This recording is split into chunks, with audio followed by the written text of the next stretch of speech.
नमस्कार, ये NB news देख रहे हैं आप। मैं हूं मोहित चौधरी और आप सभी का स्वागत है 60 मिनट 60 खबरों में। रुक करते हैं खबरों का। पश्चिम बंगाल की मुख्यमंत्री ममता बनर्जी ने दामजूर में एक जनसभा को संबोधित किया। जनसभा को संबोधित करते हुए उन्होंने प्रधानमंत्री मोदी पर जमकर हमला बोला। ममता बनर्जी ने कहा कि यह शायद ही मायने रखता हो, भले ही मेरे खिलाफ 10 कारण बताओ नोटिस जारी कर दिए जाएं, मैं सभी को एकजुट होकर मतदान करने के लिए कह रही हूं। कोई विभाजन नहीं होगा। नरेंद्र मोदी के खिलाफ कितनी शिकायतें दर्ज हुई हैं, वो हर दिन हिंदू मुसलमान करते हैं। मुख्यमंत्री ममता बनर्जी ने प्रधानमंत्री मोदी पर निशाना साधते हुए कहा कि उन लोगों के खिलाफ कितनी शिकायतें दर्ज की गई हैं जिन्होंने नंदीग्राम के मुसलमानों को पाकिस्तानी कहा था। क्या उन्हें शर्म नहीं आई? वो मेरे खिलाफ कुछ नहीं कर सकते। मैं हिंदुओं, मुसलमानों, सिखों, ईसाइयों और आदिवासियों के साथ हूं।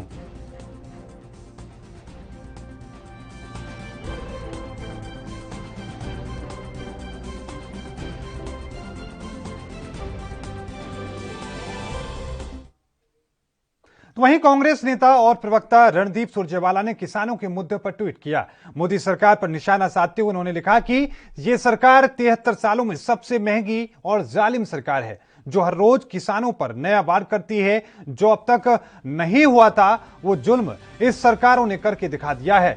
उन्होंने आगे यह भी लिखा कि मोदी सरकार ने 700 रुपए डीएपी खाद बढ़ा दी है और खेती का लागत 15,000 रुपए प्रति हेक्टेयर पहले से ही हो चुका है। वहीं अंत में सुरजेवाला ने लिखा कि मोदी सरकार को अलर्ट करते हुए लिखा कि सब याद रखा जाएगा।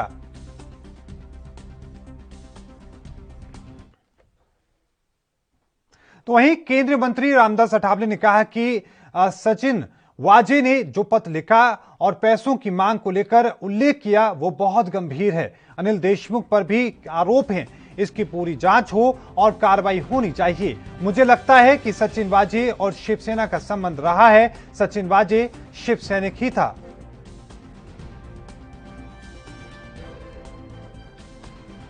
सचिन वाजे ने पत्र लिखा है और उसमें 2 करोड़ रुपए और 50 करोड़ रुपए की मांग को लेकर उन्होंने पत्र में उल्लेख किया है। ये बात बहुत बड़ी सीरियस है। अनिल देशमुख पर भी आरोप है और हमारे अनिल परब पर भी मतलब इसी तरह का आरोप है। तो मुझे लगता है कि इसकी पूरी जांच होनी चाहिए और सही कार्रवाई होनी चाहिए। सर, भाजपा के इशारे पर वो ऐसा कह रहे हैं, एनआईए के दबाव में ऐसा कह रहे हैं, ये आरोप अनिल परब ने और शिवसेना ने लगाया है। ना, मुझे लगता है कि सचिन वाजे का और शिवसेना का संबंध रहा है। सचिन वाजे शिव सैनिक ही था और इसीलिए मतलब बीजेपी का कोई इसमें संबंध बिल्कुल नहीं है। ये झूठा। मध्य प्रदेश के गृह मंत्री नरोत्तम मिश्रा अपने बयानों को लेकर अक्सर सुर्खियां बटोरते नजर आते हैं। ऐसे में एक बार फिर से गृह मंत्री नरोत्तम मिश्रा सुर्खियों में आ चुके हैं। दरअसल पश्चिम बंगाल में एक चुनावी कार्यक्रम के दौरान नरोत्तम मिश्रा ने ममता बनर्जी और मुख्तार अंसारी पर हमला बोलते हुए कहा कि आजकल देश में 2 व्हीलचेयर बड़ी चर्चा में है। एक हार के डर से व्हीलचेयर पर हैं तो दूसरी मार के डर से व्हीलचेयर पर है। रैली को संबोधित करते हुए नरोत्तम मिश्रा ने कहा कि एक व्हीलचेयर पंजाब की जेल से उत्तर प्रदेश की बांदा जेल पहुंचा है और दूसरी यहां पर है। एक सत्ता खोने के डर से व्हीलचेयर पर हैं तो दूसरा मार के डर से है।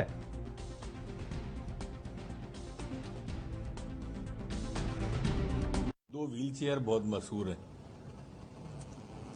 एक आज बांदा पहुंची है उत्तर प्रदेश में पंजाब से चल के। एक व्हीलचेयर यहां की है। एक हार के डर से व्हीलचेयर पे, एक मार के डर से व्हीलचेयर पे। बड़ी विचित्र स्थिति में। तो वहीं शिवसेना नेता संजय राउत ने महाराष्ट्र में बढ़ रही कोरोना को लेकर कहा कि महाराष्ट्र को बदनाम करने की कोशिश ना की जाए, बल्कि केंद्र सरकार सभी राज्यों को वैक्सीन उपलब्ध कराए। उन्होंने और क्या कुछ कहा, आइए सुनते हैं। सरकार कोई नाकामी नहीं छुपा रही है। इस बारे में मुझे लगता है हमारे हेल्थ मिनिस्टर राजेश टोपे ज़्यादा बात कर सकते हैं, लेकिन महाराष्ट्र को नीचा दिखाने की, महाराष्ट्र को एक प्रकार से संकट में लाने की, बदनाम करने की एक कोशिश चल रही है। लेकिन डॉक्टर हर्षवर्धन जी से हमको ये उम्मीद नहीं थी। सर, महाराष्ट्र सरकार क्या कर रही है उसका लेखा जोखा वर्ल्ड हेल्थ ऑर्गेनाइजेशन भी ले रही है। महाराष्ट्र सरकार क्या कर रही है उसका संज्ञान गुजरात हाईकोर्ट ने भी लिया है। सबको मालूम है महाराष्ट्र एक बड़ा राज्य है, महाराष्ट्र के ऊपर सबसे ज़्यादा प्रेशर है, सभी तरह का प्रेशर है। यह प्रेशर आर्थिक है, यह प्रेशर वैक्सीन का है, यह प्रेशर बढ़ते हुए संक्रमण का है। तो एक दूसरे के ऊपर टीका टिप्पणी न करने से केंद्र सरकार और राज्य सरकार ने एक साथ मिलकर। तो वहीं राजस्थान से बीजेपी अध्यक्ष सतीश पूनिया ने कहा कि केंद्र ने पूरी तरीके से वैक्सीन उपलब्ध कराई है, लेकिन इस अभियान को चलाने के लिए जिस तरीके से राज्य सरकार की मशीनरी और सहायता चाहिए थी, उस रूप में सरकार सहयोग नहीं कर पा रही है और राजस्थान के लोगों को पर्याप्त लाभ नहीं मिल पा रहा है।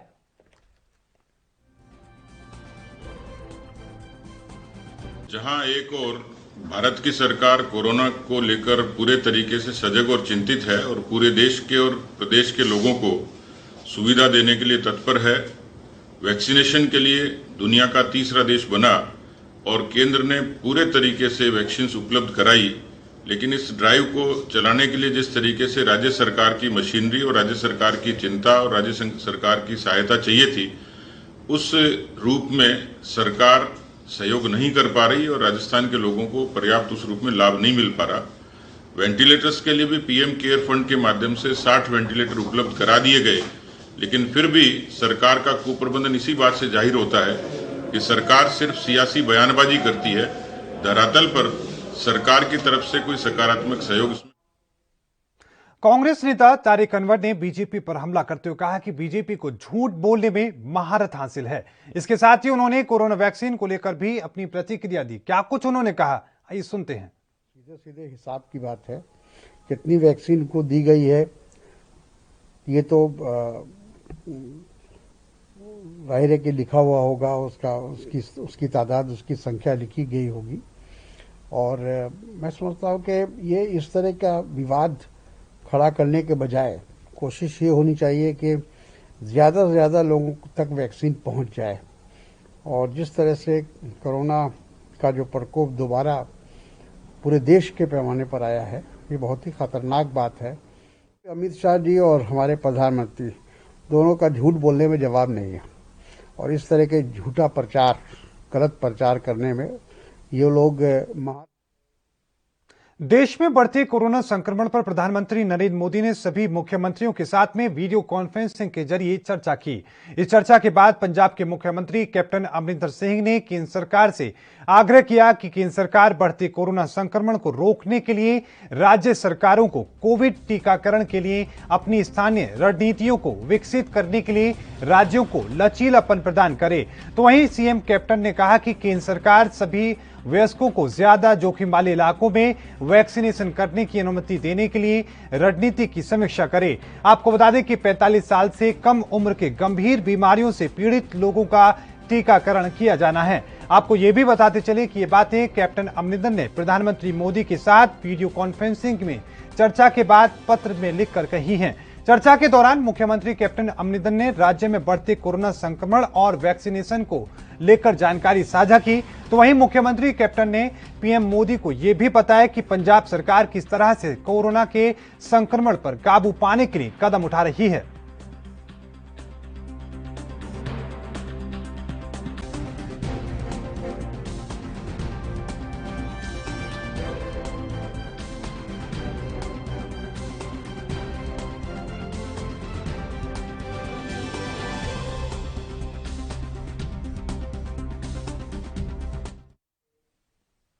किसानों के बाद अब आड़ती भी सरकार के खिलाफ अनिश्चितकालीन हड़ताल पर चले गए हैं। आपको बताएं कि आड़तियों की हड़ताल को लेकर अब प्रदेश के गृह एवं स्वास्थ्य मंत्री अनिल विज ने कहा कि आड़तियों को मुख्यमंत्रियों के साथ कई दौर की बातचीत हो चुकी है और अब भी बातचीत जारी है। ऐसे में उन्हें उम्मीद है कि यह मामला भी जल्द ही सुलझ जाएगा। लेकिन वहीं अनिल विज ने राहुल गांधी पर निशाना साधते हुए कहा कि राहुल गांधी पता नहीं क्या क्या बोलते रहते हैं।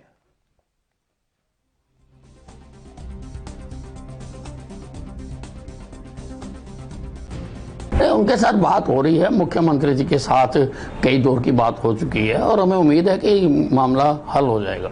और राहुल गांधी तो पता नहीं रोज क्या क्या बोलते रहते हैं। प्रधानमंत्री जी जो देश के सामने सभी मुद्दे हैं, उन सभी मुद्दों पर अपना विचार रखते हैं और उन सभी का। कर्नाटक राज्य सड़क परिवहन निगम के कर्मचारियों की अनिश्चितकालीन हड़ताल दूसरे दिन भी जारी रही। बस नहीं मिलने से यात्रियों को परेशानियों का सामना करना पड़ा। यात्रियों का कहना है कि वो दूसरे दिन भी बस न मिलने से परेशान हैं। दूर जाने वाले यात्रियों को बहुत ज्यादा समस्याओं का सामना करना पड़ रहा है। तो वहीं आपको बता दें कि परिवहन विभाग ने इस समस्या का समाधान के लिए निजी जो बसें हैं उनको चलाने की कोशिश की है। तो वहीं आपको बताएं कि निजी बसों के संचालकों का कहना है कि उन्हें पर्याप्त मात्रा में सवारी नहीं मिल पा रही हैं।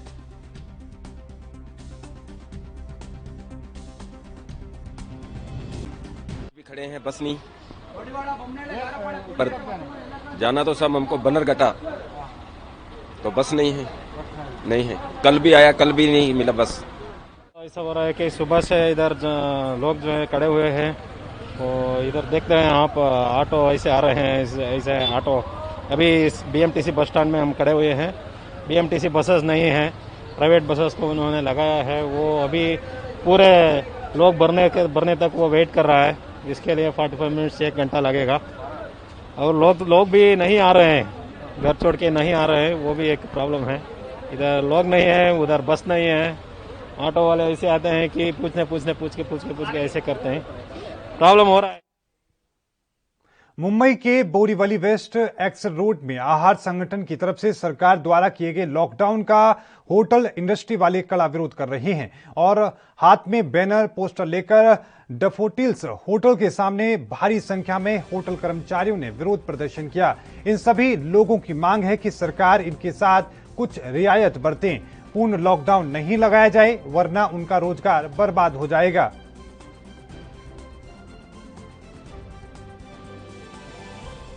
कि हमारे होटल इंडस्ट्री को बंद करने का निर्णय लिया है उन्होंने, कि कंप्लीट हमको डाइनिंग बंद कर दिया गया है। जबकि हम सरकार के साथ, सरकार का जो एसओपी ने सरकार ने दिया है उसको बेवकूफ़ी है, बहुत जिम्मेदारी के साथ हमने जो निभा रहे थे, हमारे साथ ये नाइंसाफ़ी हो रहा है। आज हमारे लोग जाएंगे किधर?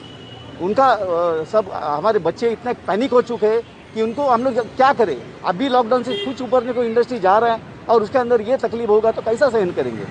ये पिछला मार ही हम लोग को हमारा ये नहीं हो पाया, उससे ऊपर नहीं आ पाया हम लोग। अभी इससे सरकार ने और ये करेंगे तो कैसा चलेगा।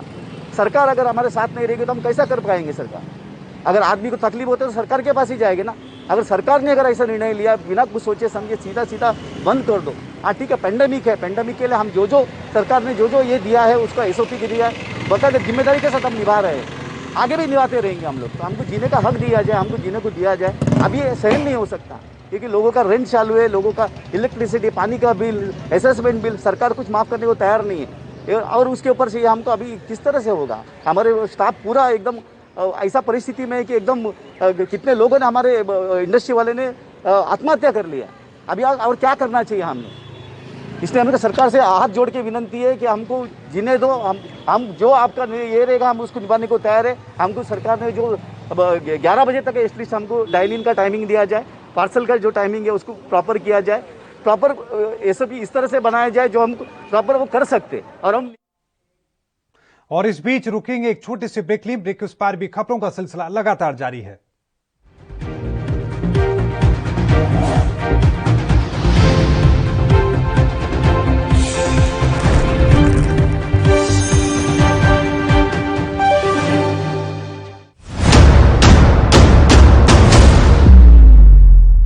हक की बात दोपहर 12 बजे सिर्फ ANB न्यूज पर। ਪੰਜਾਬ ਦੀ ਪਹਿਲੀ state law university Shri Guru Tegh Bahadur State University of Law ਦੀ ਕੀਤੀ ਸਥਾਪਨਾ 4 ਵਰ੍ਹਿਆਂ ਤੋਂ ਉਚੇਰੀ ਸਿੱਖਿਆ ਵਿੱਚ ਕਰ ਰਹੀ ਵਾਧਾ ਪੰਜਾਬ ਸਰਕਾਰ। राष्ट्र धर्म रात 8 बजे सिर्फ ANB न्यूज पर।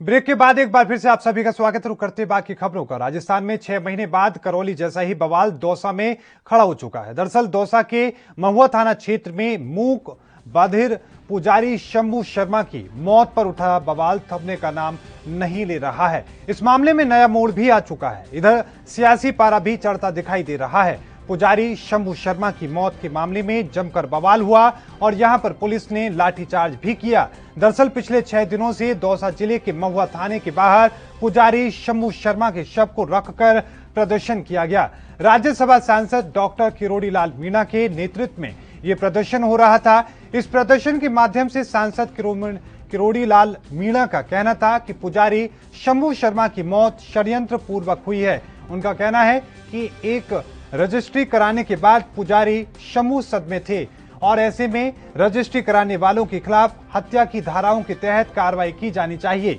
साथ ही रजिस्ट्री कराने वाले तहसीलदार को एपीओ किया जाए। इसके अलावा मंदिर परिसर की जमीन पर बनी दुकानों को हटाया जाए। इन्हीं सभी मांगों को लेकर यह धरना किया गया। आपको बता दें कि आरोप है कि मूक बधिर पुजारी शंभू शर्मा से गांव के ही कुछ दबंगों ने उनकी 26 बीघा जमीन पर जबरन रजिस्ट्री करवाई थी। तभी से वो सदमे में थे।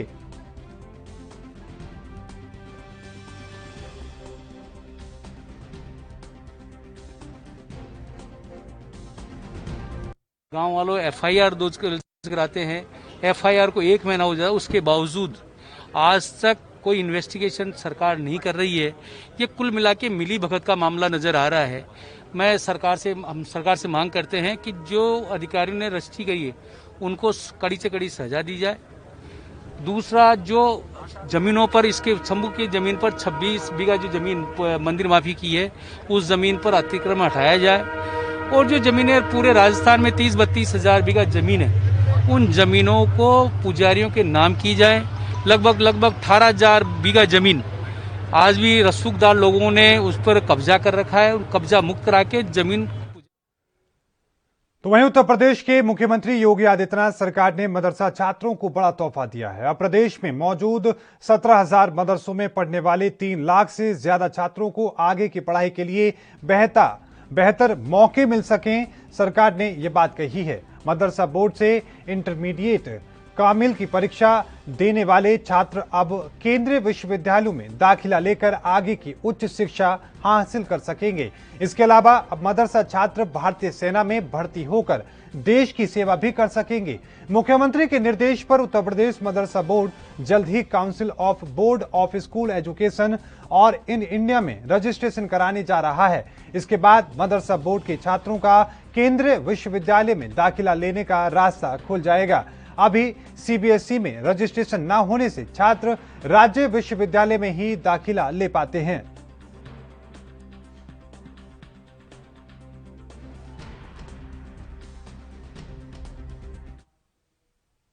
इनेलो नेता अभय सिंह चौटाला हरियाणा के रोहतक पहुंचे। इस दौरान उन्होंने पत्रकारों से बातचीत की।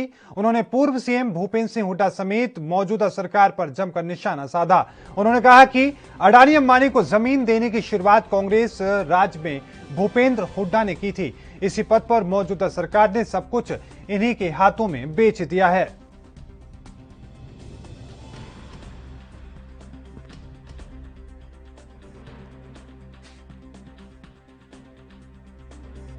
ये पूछो 72,000 एकड़ जमीन जो है हरियाणा प्रदेश के किसान की किसने ली और उसमें से अडानी को कितनी जमीन झज्जर के आसपास के इलाके की किसने दिलवाने का काम किया था। अडानी के साथ हरियाणा प्रदेश के अंदर जितने थर्मल पावर प्लांट थे जिनसे हमें सस्ती बिजली मिलती थी वो सारे बंद करके और अडानी के साथ बिजली का एग्रीमेंट किस सरकार में हुआ।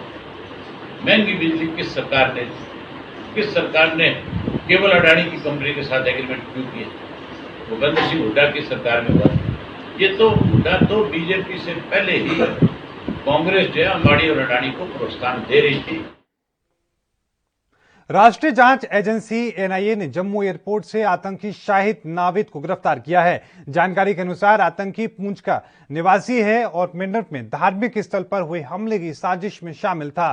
साथ ही जम्मू कश्मीर के गजनवी फोर्स नाम के आतंकी संगठन का भी हिस्सा है। पकड़े गए आतंकी को जल्द ही जम्मू कोर्ट में पेश किया जाएगा। आपको बता दें कि आतंकियों के खिलाफ जम्मू कश्मीर पुलिस की लगातार कार्रवाई कर रही है। एक बड़े ऑपरेशन में एसओजी ने आतंकवादी संगठन SIJK के आतंकी को भी 5 अप्रैल को गिरफ्तार किया था। उसके पास से एक पिस्तौल, 8 कारतूस और 1,13,000 रुपए की नकदी भी मिली थी। आतंकी की पहचान मलिक उमेद अब्दुल्ला निवासी यारीपुरा कुलगाम के रूप में हुई थी।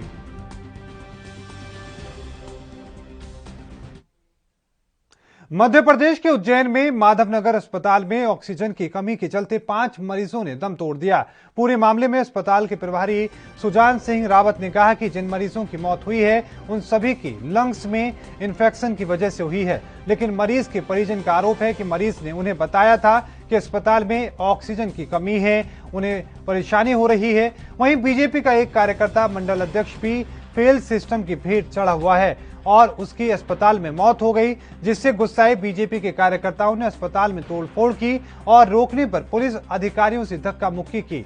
इस दौरान बीजेपी कार्यकर्ताओं ने दरवाजे पर जमकर लात मारी और दरवाजा तोड़कर अधिकारी से मारपीट करनी चाहिए। जानकारी के मुताबिक माधवनगर अस्पताल में 123 मरीज भर्ती है। इनमें से 60% मरीजों को ऑक्सीजन दी जा रही है। बुधवार को आपूर्ति नहीं होने से रात करीब 12 बजे ऑक्सीजन की कमी होने लगी।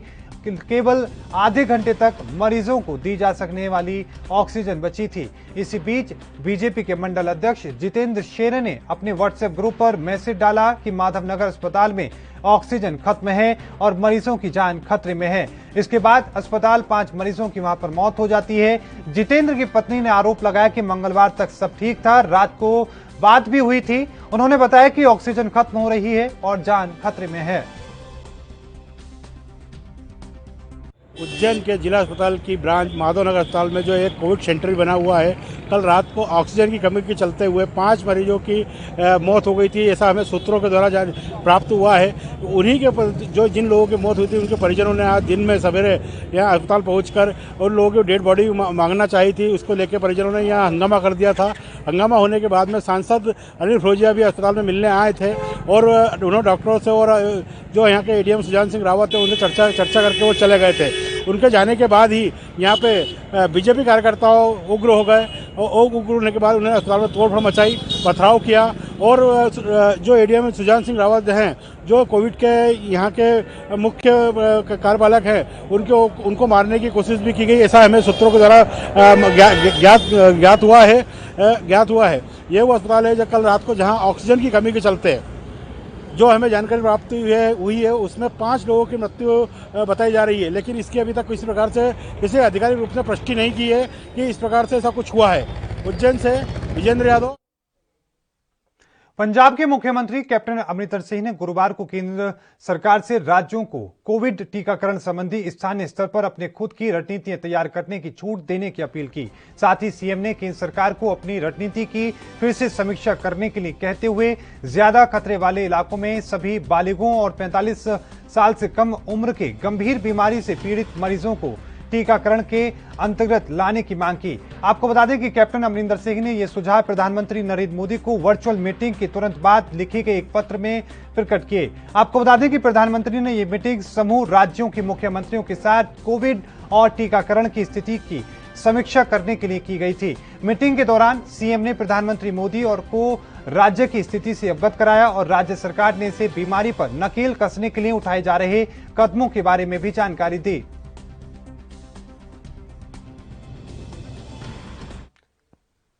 कर्नाटक में वेतन संबंधी मुद्दों को लेकर सड़क परिवहन निगम के चालकों और परिचालकों की अनिश्चितकालीन हड़ताल के दूसरे दिन राज्य के अधिकतर हिस्सों में बस सेवा प्रभावित हुई। सभी 4 परिवहन निगम के अधिकतर कर्मचारियों के काम पर न आने के कारण बेंगलुरु सहित पूरे राज्य में ज्यादातर सड़कों से बसें नदारद रही, जिससे यात्रियों को परेशानी का सामना करना पड़ा। दूर दराज के क्षेत्रों में और कार्यालय जाने वाले लोग इस हड़ताल से सबसे ज्यादा प्रभावित हुए। हड़ताल के कारण लोगों को हो रही असुविधा को दूर करने के मकसद से सरकार ने निजी परिवहन संचालकों की सेवाएं लेकर और कुछ विशेष ट्रेनें चलाने का प्रबंध किया। निजी बसें, मिनी बसें, मैक्सी कैब और अन्य परिवहन वाहन की राज्य के कई हिस्सों में चलते नजर आए। कई निजी संचालकों ने बताया कि अधिकतर यात्रियों को अब भी परेशानी का सामना करना पड़ रहा है, तो वहीं बस संचालकों का दावा है कि उन्हें पर्याप्त मात्रा में सवारियां नहीं मिल पा रही हैं। परमेंट दिया सब कुछ सब परमेंट सभी टैक्स सभी को भेज रहा है गाड़ी। पब्लिक नहीं है गाड़ियां पूरा खाली जा रहा है। देखो सुबह को 7 बजे गाड़ी डाले सब, अभी तक गाड़ी गए नहीं। कितने गाड़ी लोग नहीं आ रहा है, लोग बाहर नहीं आ रहे। सब गाड़ी खाली जा रहा है। अब नॉर्मल चार्ज पे ही चला। नॉर्मल चार्ज है क्या भी ज्यादा नहीं कर रहा था। फिर भी लोग नहीं आ रहे। वो अंदर का BMTC बस नहीं ना, इसलिए आदमी नहीं आ रहा था, लोग नहीं आ रहा, इसलिए सब गाड़ी खाली जा रहा है। एक बस में 10 आदमी बैठ को। कितने बस ऑपरेट कर रहे हैं सर आप? सभी आपका ऑपरेट करता था। दो बस है हमारा। No reaction. Since yesterday this strike is commenced and transport department is making all efforts to arrange this alternative service to the commuters. We have arranged private vehicles, buses, maxi cabs, taxis, auto rickshaws, everywhere. और इस बीच रुकेंगे एक और छोटे से break लिए। Break के उस पार भी खबरों का सिलसिला लगातार जारी है।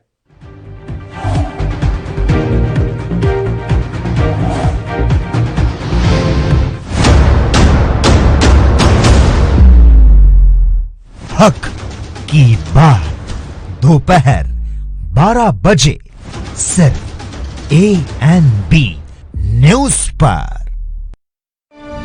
नौजवान पीढ़ी ਨੂੰ ਫੌਜ ਵਿੱਚ ਭਰਤੀ ਦੀ ਤਿਆਰੀ ਕਰਵਾਉਣ ਲਈ Sardar Bahadur Amin Chand Soni armed forces preparatory institute ਦੀ ਸਥਾਪਨਾ ਹੁਸ਼ਿਆਰਪੁਰ ਜ਼ਿਲ੍ਹੇ ਵਿੱਚ ਕੀਤੀ ਜਾ ਰਹੀ ਹੈ। 4 ਵਰ੍ਹਿਆਂ ਤੋਂ ਦੇਸ਼ ਪ੍ਰੇਮ ਦੀ ਭਾਵਨਾ ਪ੍ਰਫੁੱਲਤ ਕਰਦੀ ਪੰਜਾਬ सरकार। राष्ट्र धर्म रात 8 बजे सिर्फ ANB न्यूज़ पर।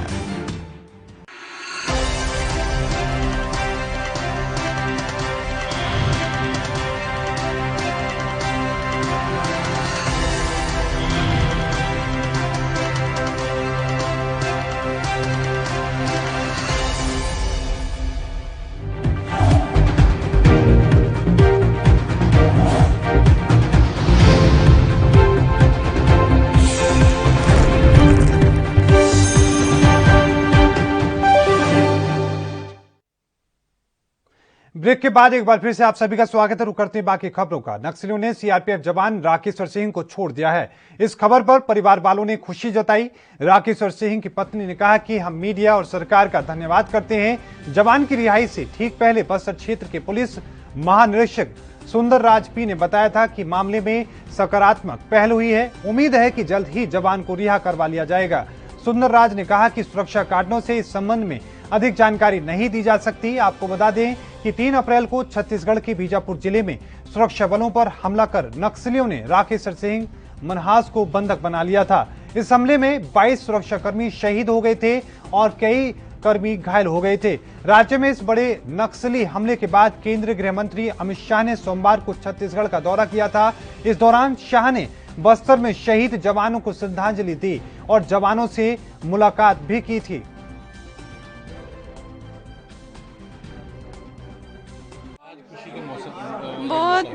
बहुत ही गंदे दिन थे वो, जिंदगी के सबसे गंदे दिन थे। बहुत मुश्किल से गुजारे मैंने, बट फिर भी मैंने हिम्मत नहीं हारी, पेशेंस रखा। नहीं, वो वापस आ जाएंगे, जल्दी आ जाएंगे। दिल में यही था कि वो वापस आएंगे। तो उम्मीद कब जगी आपको कि हाँ अब वो आ जाएंगे? मुझे उम्मीद उसी दिन से थी जिस दिन मुझे हिंट मिला कि वो उनकी कस्टडी में है। उस दिन से मुझे उम्मीद थी, बट उम्मीद थी कि वो वापस आएंगे, बट ये कंफर्म नहीं था कि किस दिन आएंगे। तो ये एक सरकार पे भरोसा था कि हाँ सरकार कुछ करेगी और उनको छुड़ा लेगी? हाँ, सरकार पे भरोसा था, बट सरकार अपनी तरफ से कुछ बोल नहीं रही थी, कुछ स्टेटमेंट नहीं आ रहा था। उसकी वजह से हम परेशान थे। बट कुछ मैं भी समझती हूँ उनके कुछ सीक्रेट्स होंगे, वो जो मीडिया को या हमें वो लूज नहीं करना चाहते। ठीक है, मैं उनको भी थैंक यू सो मच बोलती हूँ। अगर नहीं बताया उनकी कोशिशों से आज हाँ, उनकी कोशिश करने से ही आज जो है हमें मेरा हस्बैंड जो है वो मुझे वापस मिले। तो सबसे बड़ा खुशी का दिन है आज? जी, लाइफ का सबसे खुश हैप्पी डे। हम बहुत ज़्यादा खुशी हो रही है, और जो छोड़ रहे हैं हम उनका धन्यवाद, जो हमारे बेटे को छोड़ रहे हैं। और भगवान का भी बहुत बहुत ज़्यादा शुक्रिया। उम्मीद थी है जिस तरह सरकार की बातचीत हो रही थी तो आपको हाँ, भरोसा था सरकार पे कि जल्दी छुड़वा लेंगे? भरोसा तो आ रहा था पर ज़्यादा विश्वास नहीं हो रहा था, थोड़ा थोड़ा विश्वास हो रहा था भरोसा। हाँ। तो अब जब आएंगे तो क्या क्या उनको खिलाएंगे या क्या उनका वेलकम होगा यहाँ? खिलाएंगे, खुशी करेंगे, सब कुछ खिलाएंगे उनको। और इस बीच एक बड़ी खबर आ रही है, आपको बता दें कि जम्मू कश्मीर से इस वक्त की बड़ी खबर, जहां पर 8 जिलों में नाइट कर्फ्यू लागू कर दिया गया है। ये कल से 8 जिलों में कर्फ्यू लागू होगा। रात्रि 10 बजे से सुबह 6 बजे तक ये नाइट कर्फ्यू होगा। आपको बता दें कि लगातार देश में कोरोना संक्रमण तेजी से बढ़ रहा है, उसके साथ ही जम्मू कश्मीर में भी अब नाइट कर्फ्यू लगा दिया गया है। उपराज्यपाल ने यह आदेश जारी किए हैं। लगातार बढ़ रहे कोरोना संक्रमण के मामलों को देखते हुए लगातार अलग अलग राज्यों में इस तरह के कदम उठाए जा रहे हैं, नाइट कर्फ्यू लगाए जा रहे हैं और साथ में आपको बता दें कि सख्ती की जा रही है। तो वहीं जम्मू कश्मीर के 8 जिलों के अंदर भी अब नाइट कर्फ्यू लगाने के आदेश जारी कर दिए गए हैं। ये आदेश कल से जारी कर दिए जाएंगे, यानी कि कल से अब नाइट कर्फ्यू जम्मू कश्मीर के 8 जिलों में लगेगा। आपको बता दें कि बढ़ते कोरोना संक्रमण के चलते इस तरह के कदम उठाए गए हैं। आपको बता दें कि कल से 8 जिलों में ये नाइट कर्फ्यू लगाया जाएगा। रुक करते हैं बाकी खबरों का। दिल्ली के दिलशाद गार्डन इंडस्ट्रियल एरिया में गुरुवार सुबह आग लग गई। आग लगने की घटना दामोदर पार्क में एक गोदाम में हुई थी। आपको बताएं कि दमकल विभाग को आग की घटना मिलते ही तत्काल दमकल की गाड़ियों को घटनास्थल पर भेजा गया। यह आग एक गोदाम में तीसरी मंजिल पर लगी थी। यहां पर एक गोदाम है, घटनास्थल के पास ही आपको बता दें कि MTNL ऑफिस है, जिससे खतरा और बढ़ गया था। हालांकि पुलिस और प्रशासन ने तुरंत कार्रवाई की और आसपास के लोगों को वहां से हटा लिया गया। आपको ये भी बताते चलें कि दामोदर पार्क में कई छोटे छोटे उद्योग हैं। गर्मी के दिनों में इन स्थानों पर आग लगने की घटनाएं होती रहती हैं। घटना की खबर मिलते ही फायर ब्रिगेड की 15 गाड़ियां मौके पर पहुंच गई। आग इतनी भयानक थी कि आसमान में अभी तक धुएं का काला गुब्बार हर तरफ देखा जा सकता है। हालांकि किसी भी तरह के जान माल के नुकसान की कोई खबर सामने नहीं आई है। इस इमारत में कुल 4 फ्लोर हैं। आग में फंसे लोगों को बाहर निकाल लिया गया है। टर्नआउट कराया था, फिर इसकी गंभीरता को देखते हुए इसकी कैटेगरी को बढ़ा दिया गया। फिलहाल इसको मीडियम फायर डिक्लेयर किया हुआ है और 25 से ज़्यादा गाड़ियां हमारी मौके पर हैं। 100 से ज़्यादा स्टाफ हमारा यहाँ पर अभी कार्य कर रहा है। ये गाड़ी तो चेंज होती रहती है ना, जैसे खाली होती है भर के आ जाती है, तो एक गाड़ी कई बार भर के आती है, खाली होती है। 25 से ज़्यादा गाड़ियाँ हैं और कई ब्रांचेज हमने चारों तरफ से आग को घेरा डाला हुआ है और जल्दी इसको कंट्रोल कर लिया जाएगा। Doctor Sanjay Tomar, deputy chief fire अफसर, दिल्ली फायर सर्विस। नहीं, नुकसान फायर से तो नुकसान जो है वो अंदर ही है, लेकिन अभी किसी के हताहत होने की हमारे को सूचना नहीं है। सिर्फ हमारे 2 स्टाफ को जो कांच टूटने से लगी है, थोड़ा सा हमारा स्टाफ ही इसमें थोड़ा सा इंजर्ड हुआ है। नहीं, कोई आशंका नहीं है। बिल्डिंग अभी हमारे लोग हैं ऊपर और बिल्डिंग को खाली करा लिया गया है। फिर भी पूरी बिल्डिंग आग बुझने के बाद दोबारा से चेक किया जाएगा। हाँ, पहले से कंट्रोल है। आग को देखिए, पहले हमारी प्राथमिकता ये होती है कि आग को फैलने से रोका जाए, फिर उसको अंडर कंट्रोल करके फिर उसको बुझाया जाए। तो इसमें टाइम लगता है क्योंकि इंडस्ट्रियल बिल्डिंग है, पैकेजिंग मटेरियल बहुत ज़्यादा है, तो इसको थोड़ा टाइम। तो वहीं उत्तर प्रदेश के फिरोजाबाद जिले के जसराना क्षेत्र के घिरोर रोड चौपला बम्बा पर 33,000 की लाइन का फॉल्ट होने से 5 किसानों की गेहूं की खड़ी फसल में आग लग गई। आग लगते ही एक के बाद एक खेत में तेज हवा से आग खड़ी फसल में फैलती चली गई। जैसे ही किसानों ने आग लगती देखी तो सभी उस तरफ दौड़ते हुए नजर आए, लेकिन तब तक आग काफी फैल चुकी थी और गेहूं की फसल जलकर राख हो चुकी थी। सूचना पर पुलिस और फायर ब्रिगेड की गाड़ियां भी मौके पर पहुंची। दमकल कर्मियों ने बड़ी मशक्कत के बाद आग को काबू में लिया। कैसे लगी है? बिजली से लगी है। बिजली से क्या तार टूटा था? कैसे टूटा? फॉल्ट हुआ है। कितने बीघा खेत जल गया आपका? 4 बीघा। और किस किस का जला है यहाँ पे? राजेश कुमार का जला है और शिवराज सिंह का। और तो वहीं हरियाणा के फतेहाबाद में किसानों ने संपत्ति क्षति पूर्ति कानून का विरोध किया। इस दौरान किसानों ने लाल बत्ती चौक पर नारेबाजी करते हुए संपत्ति क्षति कानून की प्रतियां जलाई। इस कड़ी में किसान नेता रामकुमार ने बताया कि सरकार विधानसभा में संपत्ति क्षति पूर्ति कानून लेकर आई है, जिसका आज संयुक्त किसान मोर्चा के आह्वान पर किसान विरोध कर रहे हैं। साथ ही उन्होंने कहा कि सरकार कानून तो लेकर आई है, लेकिन सबसे पहले इस कानून को तोड़ने का काम भी सरकार ने ही किया था। किसानों ने कहा कि किसानों को दिल्ली जाने के रोकने के लिए सरकार की तरफ से सड़कें खोद दी गई थी। वहीं लगातार सरकार किसानों की आवाज को कुचलने का काम कर रही है, लेकिन अब जनता जाग चुकी है और इन बीजेपी और जेजेपी नेताओं को अपने इलाके में घुसने तक नहीं दे रही है।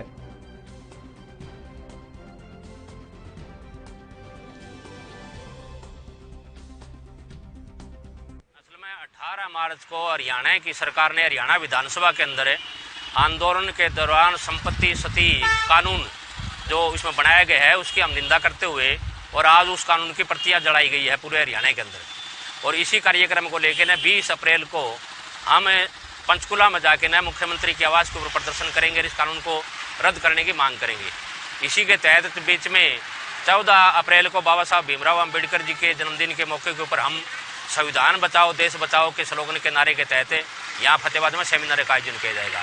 खास तौर के ऊपर हरियाणा की सरकार है और ऊपर जो मतलब मोदी की सरकार है, जिनका संविधान के अंदर कोई विश्वास नहीं है और आज वो जिस रूप से आंदोलन को दबाने के लिए काले कानूनों का इस्तेमाल कर रही है, मतलब वो काले कानून बनाती जाने लग रही है। और हमारे चूल्हे के अंदर आग बहुत गर्म है, जितने वो काले कानून बनाती जाएगी। पहले हमने 3 कृषि विरोधी काले कानूनों की प्रतियां जलाने लगातार, और अब हम जिस रूप का ये कानून बनाया है इसकी भी आज हमने इस रूप की यहाँ चूल्हे के अंदर प्रतियां जलाई है।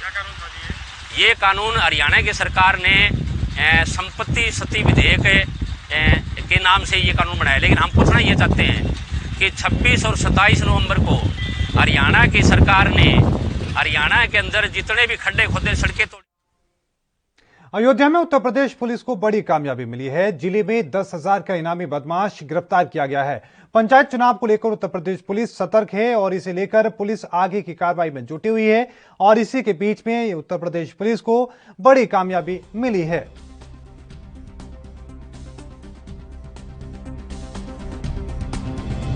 पंचायत चुनाव का समय है और अयोध्या जनपद में पहले चरण में चुनाव संपादित किया जाएगा।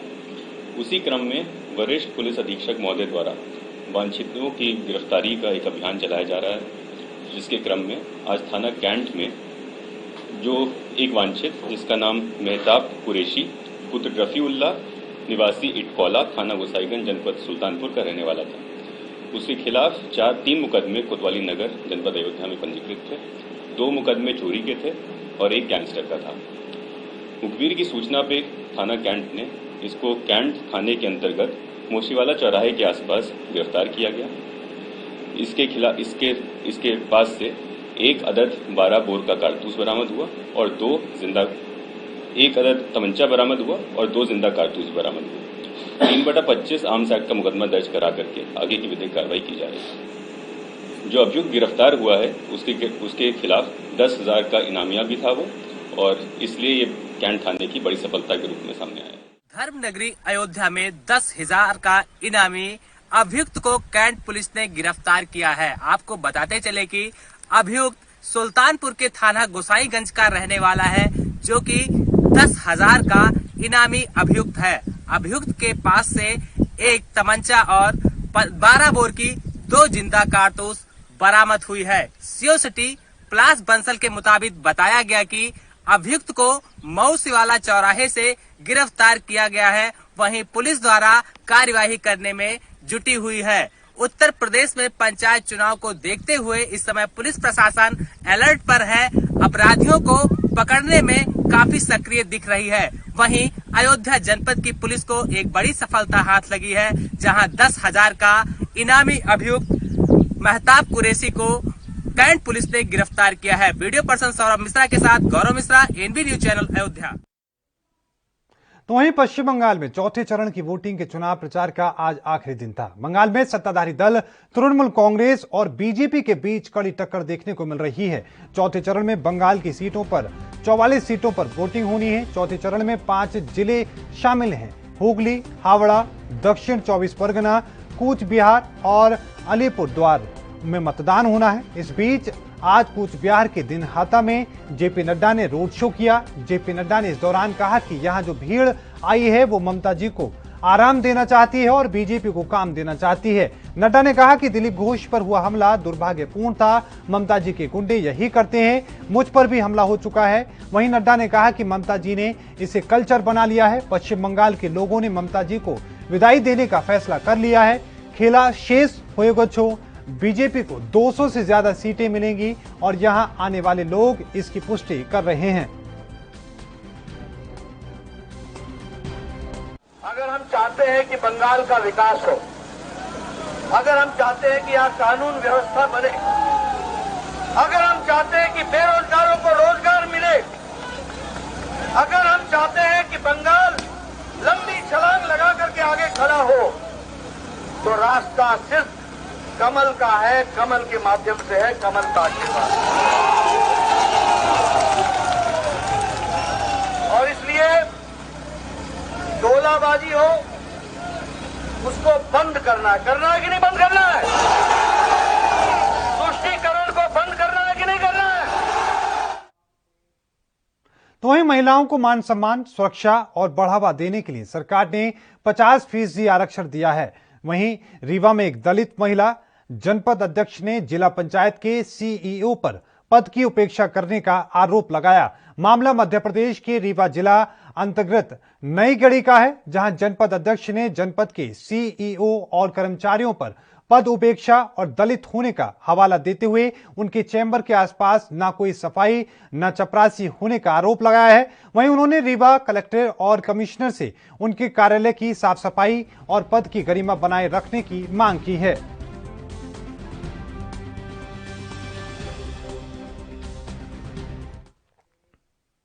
वहीं उत्तर प्रदेश के कुशीनगर में युवक की हत्या कर शव दरवाजे पर फेंकने का मामला सामने आया है। परिजनों का आरोप है कि घटना के संदर्भ में तहरीर देने के बाद भी पुलिस ने एफआईआर दर्ज नहीं की है, जिस पर परिजनों ने शव का अंतिम संस्कार करने से इनकार कर दिया।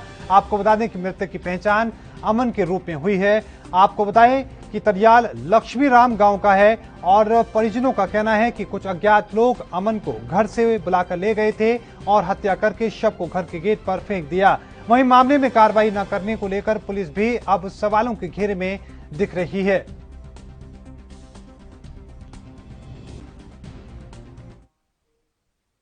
शराब माफियाओं ने एक कॉलेज को अवैध शराब की फैक्ट्री बना दिया। माफिया कॉलेज के बेसमेंट में अवैध शराब बना रहे थे। शराब माफिया उत्तर प्रदेश में होने वाले पंचायत चुनाव में शराब को खपाना चाहते थे। पुलिस ने इस अवैध शराब फैक्ट्री पर छापा मारकर बड़ी मात्रा में शराब बरामद की है। फिरोजाबाद थाना एका के एसजेएस इंटर कॉलेज में बेसमेंट में यह अवैध शराब की फैक्ट्री चल रही थी। इस फैक्ट्री के अंदर जहरीली शराब तैयार कर पंचायत चुनावों में खपाने की तैयारी हो रही थी। तभी पुलिस ने यहां पर छापा मारकर अंतर्राज्यीय गिरोह का भंडाफोड़ किया। सरगना रंजीत यादव समेत 3 बदमाश पुलिस के हत्थे चढ़े हैं। आपको बता दें कि 2 आरोपी मौके से फरार होने में कामयाब रहे। थाना एका जनपद फिरोजाबाद का है, जहां पे हमारी पुलिस टीम को कामयाबी मिली है। इन्होंने रंजीत यादव, दीपू यादव और भूरे को गिरफ्तार करने में सफलता पाई है। रंजीत यादव का एक विद्यालय है, एसजेएस इंटर कॉलेज नगला देउआ के नाम से जाना जाता है। उस इंटर कॉलेज के अंदर तहखाने बने हैं, जिसमें से कई पेटियां अवैध शराब बरामद हुई हैं। साथ ही साथ इसके कुछ दूरी पर एक इसका ट्यूबवेल है, जिसके अंदर करीब 70 बोरी यूरिया खाद बरामद हुई है और 375 लीटर एक्स्ट्रा न्यूट्रल अल्कोहल बरामद हुआ है। तमाम ऐसे केमिकल्स बरामद हुए हैं जिनका प्रयोग रंग इत्यादि पैदा करने के लिए किया जाता है। तो ये पूरी तरह से जहरीली शराब बनाने का एक बड़ा रैकेट फिरोजाबाद पुलिस ने उसका भांडाफोड़ किया है। 3 अपराधियों को गिरफ्तार किया है, 2 भागने में सफल हुए हैं। उनकी भी और इस बीच रुकेंगे एक और छोटे से ब्रेक लिए। ब्रेक के उस पार भी खबरों का सिलसिला लगातार जारी है।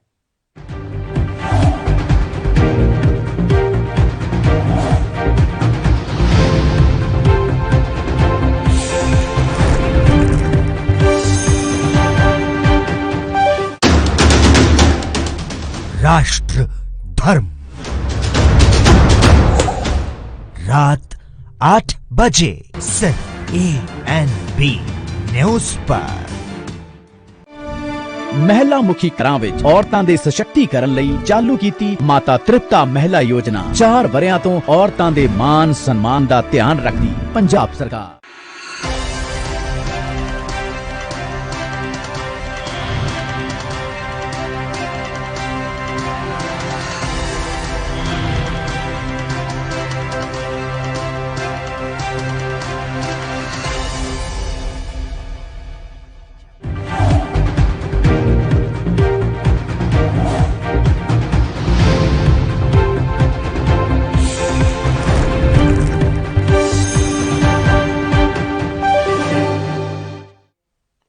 बस्ती में चुनावी रंजिश को लेकर सत्तारूढ़ दल की दो पक्षों में जमकर मारपीट हुई। मारपीट का वीडियो सोशल मीडिया पर जमकर वायरल हो रहा है। मारपीट में 2 की हालत गंभीर है और उन्हें जिला अस्पताल में इलाज चल रहा है।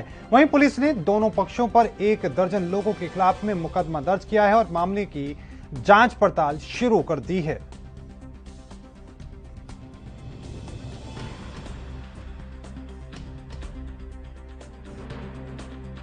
6 तारीख की रात में बबनगांव गांव में चुनावी जो 2 प्रत्याशी थे उनके बीच में किसी बात को लेकर के आपस में बहस हुई और जो बाद में लाठी डंडे से लड़ाई में तब्दील हो गई। इस संबंध में एक पक्ष के 2 लोग काफ़ी घायल हो गए, जिनका इलाज जिला अस्पताल में चल रहा है, लेकिन वो खतरे से बाहर हैं। उनके ऊपर लगातार डॉक्टर नजर रखे हुए हैं। ये सूचना प्राप्त होने पर फौरन ही छावनी पुलिस वहाँ बबनगांव गाँव पहुँची और उच्च अधिकारी वर्ण मौके पर पहुँचे और वादी की तहरीर के आधार पर मुकदमा पंजीकृत कर लिया गया और इस संबंध में 3 लोगों को गिरफ्तार करके जेल भेज दिया गया है। अन्य 2 लोगों को गिरफ्तार करके अब आज जेल भेजा जा रहा है। जो इसमें एक पक्ष है जिसने इस तरह की घटना करी है, उनका जो असलाह था, लाइसेंसी असलाह, उसको कैंसिल कराया जा रहा है। साथ ही इन सब के खिलाफ 122B की रिपोर्ट भेजी जा रही है। ये सब पहले से पूर्व में पाबंद थे। इन सब के खिलाफ उचित वैधानिक कार्रवाई की जा रही है। पंचायत चुनाव का बिगुल बज चुका है, तो ही पंचायत चुनाव को लेकर के छोटी छोटी घटनाएं होना आम बात हो गई हैं। ऐसा ही एक मामला परसों सोशल मीडिया पर जमकर एक वीडियो वायरल हो रहा है, जो परसों विक्रमजोत ब्लॉक अंतर्गत बबनगांव का बताया जा रहा है। इस वीडियो में आप साफ देख सकते हैं कि इस वीडियो में 2 पक्ष आपस में चुनावी रंजिश को लेकर के हथियार लहराते हुए झगड़ा कर रहे हैं और एक दूसरे को मार रहे हैं। तो वहीं जब इस वीडियो को स्वतः संज्ञान लेते हुए बस्ती पुलिस अधीक्षक आशीष श्रीवास्तव ने इस मामले में थानाध्यक्ष छावनी को निर्देशित दिया है कि इसमें जो भी असलहे लाइसेंसधारी हैं उनको निरस्त करके और इनकी असलहे को जमा कराने की प्रक्रिया की जाए और इस मामले में जितने भी लोग शामिल हैं उनकी गिरफ्तारी सुनिश्चित की जाए। एसपी आशीष श्रीवास्तव के दिशा निर्देश को मानते हुए थानाध्यक्ष छावनी ने तत्काल 5 लोगों को गिरफ्तार कर लिया है और गिरफ्तार 5 लोगों में से अन्य लोगों की गिरफ्तारियों के लिए उन्होंने टीमें गठित कर दी हैं। कैमरा पर्सन सबलू खान के साथ तौफीक खान, ANB न्यूज, बस्ती। इंदौर एसटीएफ पुलिस ने धार जिले के राजेंद्र सूरी सहकारिता साख संस्था के चना घोटाला कांड में 93 करोड़ रुपए की धोखाधड़ी के मामले में संस्था के प्रबंधक और एक अन्य आरोपी को गिरफ्तार किया है। पुलिस इस मामले में अब तक 9 आरोपी गिरफ्तार कर चुकी है। अभी 20 आरोपी फरार हैं, जिनके खिलाफ पुलिस ने इनाम घोषित किया हुआ है। गिरफ्त में आए आरोपियों पर भी 20,000 से ज्यादा का इनाम घोषित था। एसटीएफ इकाई इंदौर द्वारा एक उल्लेखनीय सफलता अर्जित की गई है। ये सूचना मिली थी कि धार जिले से जो श्री राजेंद्र सूरी साख सहकारी संस्था राजगढ़ नामक संस्था का जो सदस्य हैं और प्रबंधक इत्यादि, इनके ऊपर कुल 7 अपराध दर्ज है।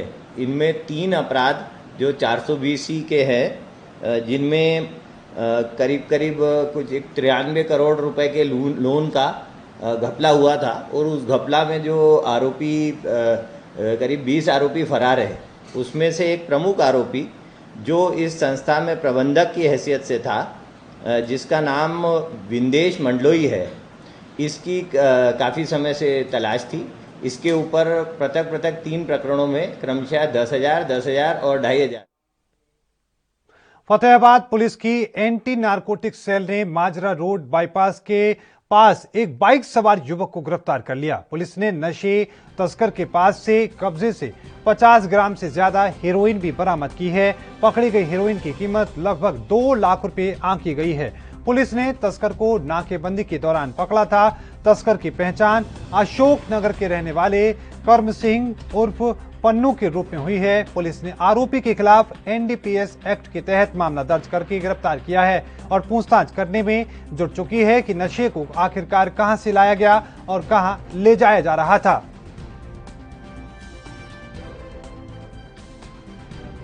किशोरी लाल सब इंस्पेक्टर ने कल शाम के समय करम सिंह उर्फ Pinnu son of Gurdayal Singh RO Ashok Nagar से 50.20 ग्राम हीरोइन कल माजरा रोड से पकड़ी है और उसको गिरफ्तार करके कोर्ट में पेश कर दी है।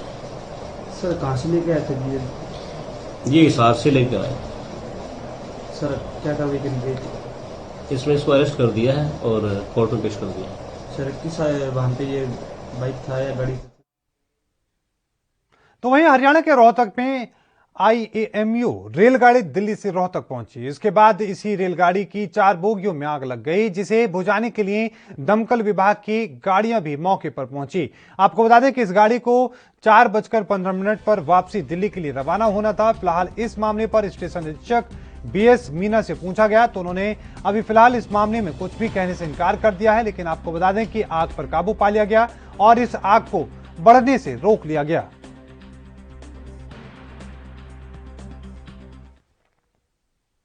13 अप्रैल से चैत्र नवरात्र की शुरुआत हो रही है। इसके चलते मेले की तैयारी को लेकर प्रशासनिक भवन में बैठक की गई।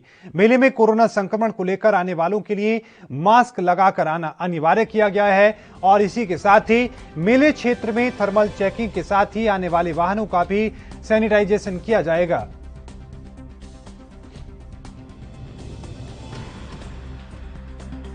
मां विंध्यवासिनी के पवित्र धाम पे जो सुंदरीकरण का कार्य चल रहा है। नवरात्र मेले में अभी माननीय मंडलायुक्त और जिलाधिकारी महोदय के नेतृत्व में बैठक हुआ है। इसमें दूर दराज से आने वाले तीर्थयात्रियों के लिए चूँकि कॉरिडोर का काम चल रहा है तो इसमें कई जगह तोड़फोड़ हो चुके हैं, तो उसमें मैट और पूरा जो है पंडाल की पूरी व्यवस्था की गई है और चारों तरफ प्याऊ की व्यवस्था की गई है कि गर्मी में यात्रियों को कोई दिक्कत न हो।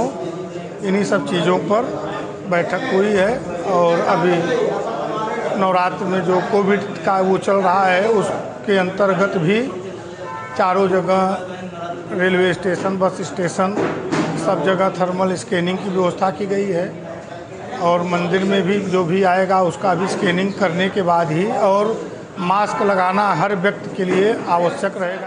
मिर्जापुर जनपद में आगामी चैत्र का नवरात्र का महीना शुरू होने वाला है। वहीं मिर्जापुर के विंध्याचल में जिला प्रशासन द्वारा यह बैठक कर जानकारी दी गई है कि आने वाले श्रद्धालुओं को मास्क लगाकर ही मंदिर में प्रवेश करना है।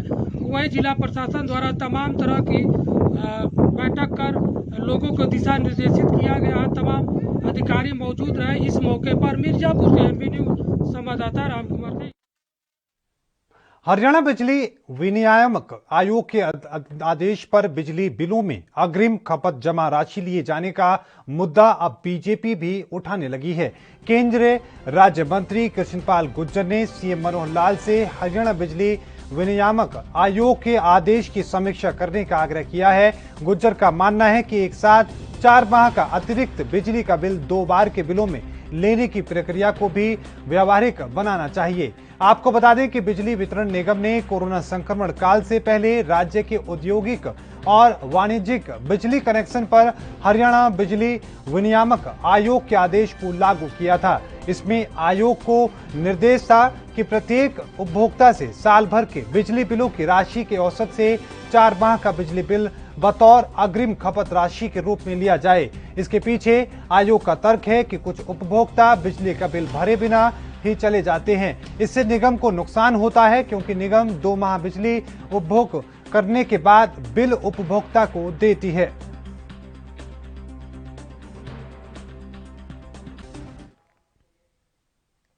कोरोना की दूसरी लहर ने रेवाड़ी में जबरदस्त रफ्तार पकड़ ली है। इसके बावजूद लोग मास्क और कोरोना नियमों को प्राथमिकता नहीं दे रहे हैं। बाजारों में जमकर नियमों की धज्जियां उड़ाई जा रही हैं।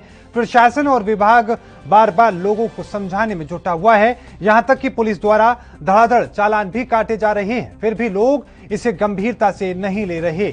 अगर यूं ही चलता रहा तो वो दिन दूर नहीं जब नाइट कर्फ्यू के साथ साथ अनेक परेशानियां लोगों को झेलनी पड़ेंगी। उन्होंने बताया कि अब तक जिले के 85,000 लोगों का टीकाकरण किया गया है। आज भी स्टेट से उन्हें 21,000 डोज मिली है और कल तक 5,000 डोज रेवाड़ी पहुंच जाएंगी।